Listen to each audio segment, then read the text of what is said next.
we've basically confronted three different arrangement situations in terms of leveraging our real estate business. Number one is just simply selling the space, for example, on our website to affiliates in return for a few bucks. You get 4 affiliates buying, for example, you guys can see where I'm at right here on this website. On this affiliates tab is what I call the easiest way to go about this, is selling space. I'm giving the affiliate painting company, take your lender, whoever it might be, access to our database and whatever cross promotion we may be doing there. But tangibly, they're buying, renting, paying for ad space on my website. Step one. Step number two is let's take it a step further. Jason up there in Toronto area is putting affiliates, and I showed you guys a list. I'll throw that back up here. Hang on one second. There it is. Big list. We've got a lot of people asking me for it. I'll make sure that Jason said we can share this. So the list plus the amount of money that they're paying.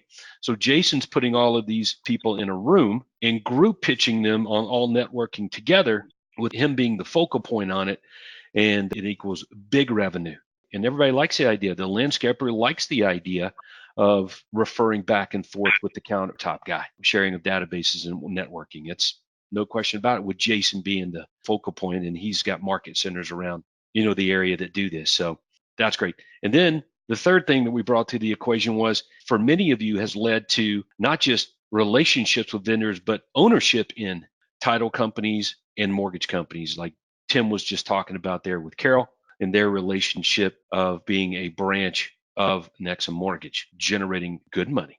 So that's where this goes, man. But there's a starting point here, and we've done a good job of covering it. Okay, let's get into some of the questions here, and I'll open up your microphone there, Jason, because some of these questions. Now, you're good, Jason, with me sharing this with everyone? Yeah, no problem. Okay, so I'll post it on the coaching site and let everybody know as soon as we're done here. We'll get to that, so everybody can have access to that for sure. Okay, how often do you have vendors stop paying you from lack of referrals? For example, saw a limousine affiliate on that list. How long would that limo driver keep paying $200 if they don't get business? I'm not sure, because it's not dependent on me. You see, that's the real higher level graduation point. I own a real estate company. I may or may not book a limo in a month, but there are 99 other companies that all have client bases that are booking limos all the time. Like, the question I would pose there would be, how many people in the room know somebody or maybe themselves that are getting married in the next 12 months? Yeah, are you guys okay with using this limo company over here? Been in business a long time. He does his own pitch, whatever, once they get to know him, but it's not dependent on me. So my transactional volume in real estate is irrelevant to the equation. There you go. That's why I said don't make other decisions for people. Yeah, if they're getting business from the other affiliates, it's a bargain. Those are small numbers for these guys there. I like that. Are there any businesses that we probably should exclude? Like, we don't want to be in our list of affiliates? So my answer to that would be no, because I'm not even interested in the business itself. That's part of my company, with one exception: any business that is of not of good moral character and habits. So I wouldn't have a adult entertainment business. I wouldn't have a marijuana dispensary business. I wouldn't have, even though it's legal in Canada, it still has a stigma around it. I don't associate with companies or people that have questionable moral character or behavior. I just wouldn't rub my brand with them. But beyond that, my thinking has nothing to do with the companies itself. You see number 4 there, drywall, number 3, roofing. I don't care so much about the owner of the drywall and roofing company. I'm more concerned with how many customers does that person have, or how many people do they go to high school with, or that they're friends with in the neighborhood. Maybe it's a sports team that they belong to or they coach. I want their entire network sending me real estate deals. So it's not focused on their business. It's focused on their network. If you leverage this type of network that's on this page, we're talking exponential growth in your real estate business, not adding 3 or 4 or 5 deals a month. Yeah, I don't think anybody's going to sit here and look at this and argue that point. What's the deal with ABC? In order of priority, we can't do everything all at once. So in my experience, the easiest categories to attract to your movement, if you will, is category A. Mm-hmm. Let's talk about real estate agents sometimes get hung up in the weeds.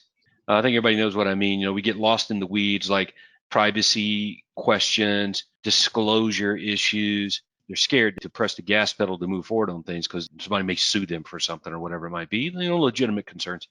So what's your take on that in terms of privacy, disclosure of giving your customers contact information to any of these people or any of these people sharing it to your customers? And then I'll kick that over to Tim as well. Go ahead, Jason. Yeah, so for us, we don't provide our list of customers or our database. Our database is where all our money is. We don't provide that to those people. We simply provide these services to our database. So instead of me providing a client list to the electrician, I provide the electrician to my client base. So that's the number one way to get around that. On the legal issues, I've sought legal opinions from the brightest lawyers in this country. And the way I've got around it was create a business around this. And they're actually paying the fee to a marketing company as opposed to my real estate company. No one's ever paying for leads. They're paying for advertisement and marketing. So it's a big difference that way. I'm not saying, hey, look, fence guy, here's the deal. You join me here and I'm going to give you X number of leads, or hey, fence guy, pay me money on all the leads I give you, or especially lawyers. Fence guy can probably get away with it, but lawyers are regulated. I can't say to the lawyer, hey, send me a client and I'll pay you money, or I'll send you a client and you pay me money. That's a major issue here. I'm sure it is in the States. I keep hearing you talk about RESPA. There'd be issues all over the place for that. So what it is simply is it's joint marketing. That's it. We've got a marketing company we contribute to, networking center, and I've built a business around the whole thing. The byproduct is a ridiculous vortex of real estate deals and a lot of money. These lists alone, there's 37,800 if you total up just what's on these sheets of paper, 37,800. This is a month. My center in Oshawa, I'm going to be collecting well north of $100,000 a month in affiliate revenue. Let's say I'm the dry cleaner and you introduce me to the florist, and the florist is sending me customers. Like, we're doing some stuff together here. Why would I keep paying you? Well, that's an interesting point. And the reason that they're going to keep paying me is because I have something tangible in my center that belonged to something much larger than simply a pass stuff back and forth. It's a center that is a real bricks and mortar tangible location that they're benefiting from working back and forth with each other on it. So it's much larger than just, hey, here's a list, let's just refer back and forth. Nobody's hands in anyone's pocket. So when they refer back and forth, even without my involvement, there's nobody collecting referral fees and paying this, that, and the other thing. And they just simply, the other component that we have in our center is a community mobilization piece, which people just aren't capable of pulling off on their own. We engage levels of government. We engage people right from the top down to rally behind community initiatives to make the community a better, safer place to live, work, and play. And that's where our client base comes from. I've got over 55,000 people, members of the public, in my Oshawa location alone. That's a list of people that they just simply wouldn't be able to do on their own. So we're in front of them all the time. I've got the mayor comes out to my seminars. I've got members of the government and police department and everything that come out. So it's much larger than just paying me for monthly marketing affiliation. So they belong to something much larger than, say, something like the Rotary Club or Chamber of Commerce. So that prevents them from leaving.